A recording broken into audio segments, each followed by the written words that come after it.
بسم اللہ الرحمن الرحیم۔ السلام علیکم۔ حضرت رفع بن رافع رضی اللہ تعالیٰ عنہ سے روایت ہے، فرماتے ہیں ہم ایک دن رسول اللہ صلی اللہ علیہ وآلہ وسلم کے پیچھے نماز پڑھ رہے تھے۔ جب آپ صلی اللہ علیہ وآلہ وسلم نے رکوع سے سر اٹھایا تو کہا سمیع اللہ لمن حمد۔ آپ کے مقتدیوں میں سے ایک آدمی نے ذرا بلند آواز سے کہا ربنا ولک الحمد حمدن کثیرن طیبن مبارکن فی۔ اے ہمارے رب، تیرے ہی لیے سب تعریفیں ہیں، بہت زیادہ پاکیزہ اور بابرکت تعریفیں۔ جب اللہ کے رسول صلی اللہ علیہ وآلہ وسلم نماز سے فارغ ہوئے تو فرمایا کس شخص نے ابھی کچھ کلام کیا تھا؟ کسی نے جواب نہ دیا۔ پھر آپ نے دوبارہ فرمایا کس آدمی نے نماز میں کلام کیا تھا؟ میں نے کہا اے اللہ کے رسول صلی اللہ علیہ وآلہ وسلم، وہ میں تھا۔ آپ نے فرمایا تو نے کیسے کہا تھا؟ میں نے کہا الحمدللہ حمدن کثیرن طیبن مبارکن فی۔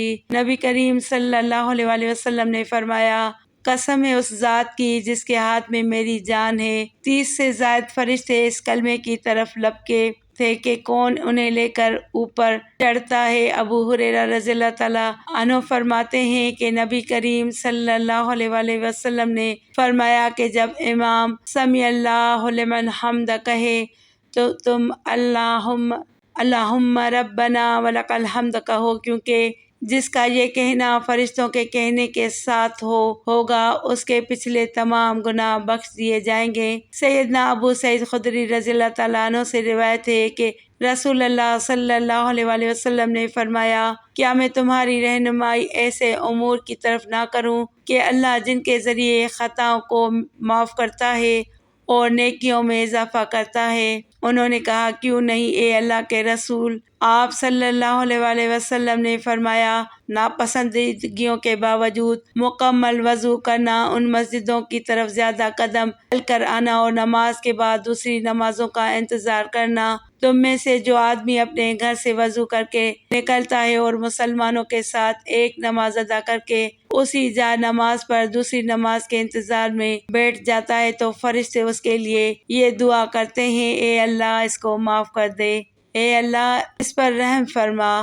جب تم نماز کے لیے کھڑے ہو تو اپنی صفوں کو برابر اور سیدھا کیا کرو اور شگافوں کو پر کر دیا کرو، بے شک میں تم کو اپنے پیچھے سے دیکھتا ہوں۔ جب تمہارا امام اللہ اکبر کہے تو تم اللہ اکبر کہو، جب وہ رکوع کرے تو تم رکوع کرو، اور جب وہ سمیع اللہ لمن حمد کہے تو تم ربنا ولک الحمد کہو۔ بے شک مردوں کے بہترین صف اگلی صف ہے اور ان کی بری ترین صف پچھلی ہے، اور عورتوں کی بہترین صف پچھلی ہے اور ان کی بری صف اگلی صف ہے۔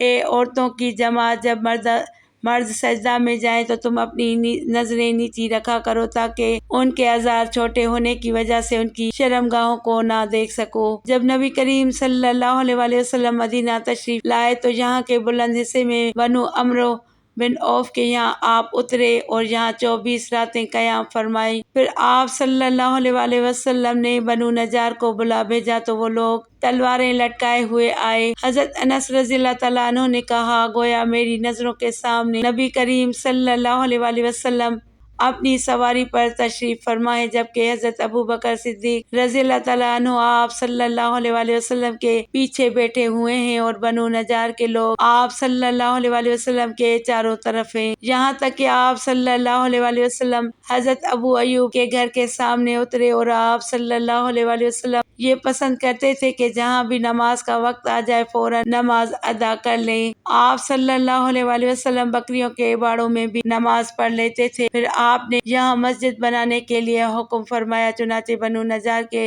لوگوں کو آپ صلی اللہ علیہ وآلہ وسلم نے بلوا کر فرمایا کہ اے بنو نجار تم اپنے اس باغ کی قیمت مجھ سے لو۔ انہوں نے جواب دیا نہیں یا رسول اللہ صلی اللہ علیہ وآلہ وسلم، اس کی قیمت ہم صرف اللہ سے مانگتے ہیں۔ حضرت انس رضی اللہ تعالیٰ عنہ نے بیان کیا کہ میں تمہیں بتا رہا تھا یہاں مشرکین کی قبریں، اس باغ میں ایک ویران جگہ تھی اور کچھ کھجور کے درخت بھی تھے۔